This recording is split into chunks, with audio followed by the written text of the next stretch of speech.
terima kasih Anda masih menyaksikan Berita Papua. Dan bagi Anda yang baru bergabung bersama dengan kami, akan kami sajikan kembali 3 berita utama kami hari ini.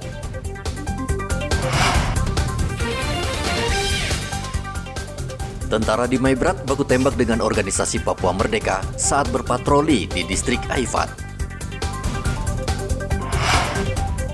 15 nelayan Merauke yang ditahan tentara Australia belum dipulangkan.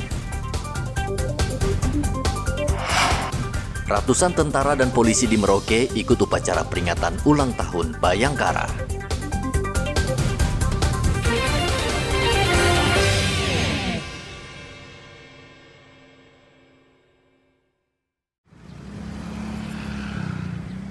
Kawasan Bovendigul, Papua Selatan saat ini marak dengan peredaran narkotika.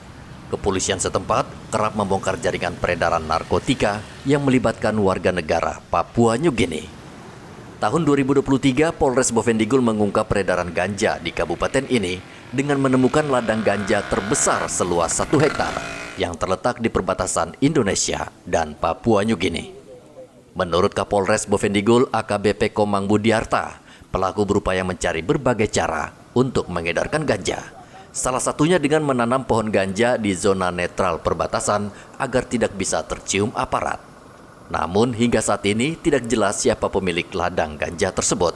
Ladang ganja kemarin kita tahun lalu sama tahun ini kita dapatkan, tapi yang besar tahun lalu. Berapa hektar itu Pak Kapolres? 1 hektar lebih tahun lalu ya.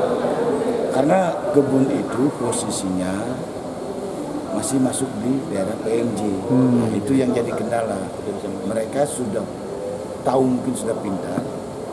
Jadi kebun itu semua ada di daerah zona netral dan daerah PMJ. Mereka mengedar baru dipecah. Kita sementara ini selain menemukan ladang ganja kita tim gabungan, kita juga aktif melakukan pemeriksaan di masuk kota Tanjung Merah, baik yaitu dari arah Jair maupun dari arah Minyak Tanah. Polres Bovendigul seringkali menangkap pengedar atau bandar besar.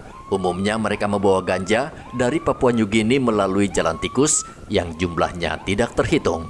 Sementara aparat yang bertugas di perbatasan jumlahnya sangat sedikit sehingga sulit membendung para pelaku. Muhammad Ridwan melaporkan dari Bovendigul, Papua Selatan.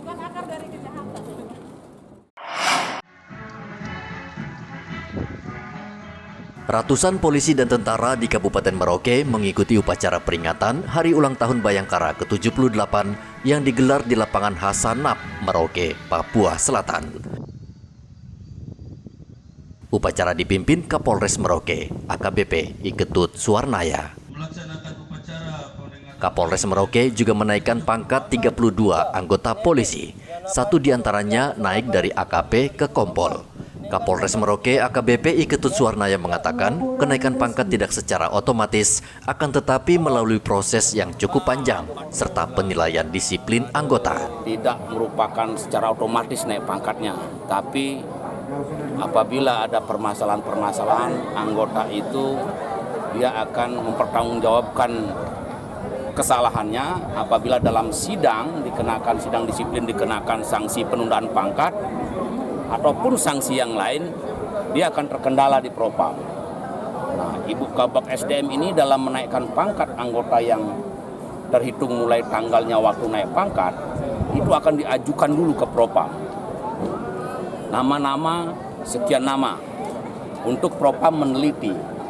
Permohonan meneliti apakah yang bersangkutan ini ada tersangkut permasalahan atau tidak. Nanti Propam membalas surat dari SDM bahwa yang bersangkutan tidak ada permasalahan. Dan yang untuk periode ini ya alhamdulillah lancar. Ya, semuanya yang diajukan semuanya keluar gitu ya. Semuanya keluar. Ada beberapa yang bermasalah ini yang sedang kita tindak itu belum naik pangkat sekarang. Itu masih anak-anak yang baru-baru ya yang sudah kita tindak. Saat ini juga ada sejumlah anggota polisi di Polres Merauke yang menjalani pemeriksaan terkait pelanggaran hukum dan disiplin. Akibatnya mereka tidak bisa diajukan untuk kenaikan pangkat. Muhammad Ridwan melaporkan dari Merauke, Papua Selatan.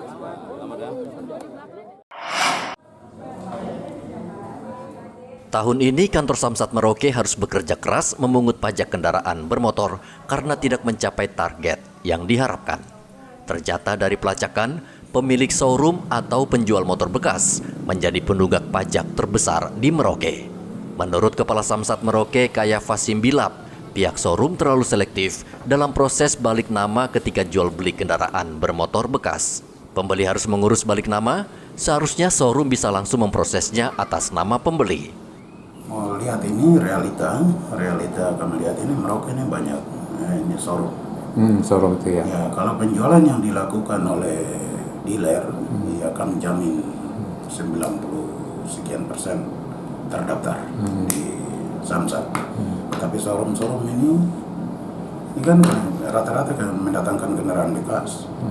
Showroom ini kan rata-rata mereka menjual kendaraan tidak disertai dengan balik nama. Mereka jual lepas dengan surat-surat itu surat-suratnya yang berasal dari daerah lain. Mereka tidak membayar pajak di sini. Tapi showroom di Merauke ini menjamur ini. Dia menjual. Kadang juga saya sering cara tegur ke pengusaha-pengusaha ini yang showroom ini. Saya bilang, kamu jual kendaraan itu, kalau orang urus balik nama, jangan pakai nama kamu, maksudnya nama dari pemilik showroom itu, karena pajak itu bukan showroom yang bayar atau pemimpin atau pimpinan showroom itu yang bayar. Pajak itu menjadi kewajiban daripada orang yang membeli kendaraan itu. Jadi jangan biasakan pakai nama showroom, pemilik showroom, tapi usahakan pakai nama pembeli. Kantor Samsat Merauke mengaku sudah berkali-kali memberikan teguran dan peringatan kepada pemilik showroom agar mempermudah administrasi balik nama, sehingga pembeli juga tidak sulit untuk membayar pajak kendaraan. Dibanding tahun lalu, pajak kendaraan yang masuk ke kas kantor Samsat Merauke tahun ini jauh dari target dan belum mencapai 50%. Muhammad Ridwan melaporkan dari Merauke, Papua Selatan.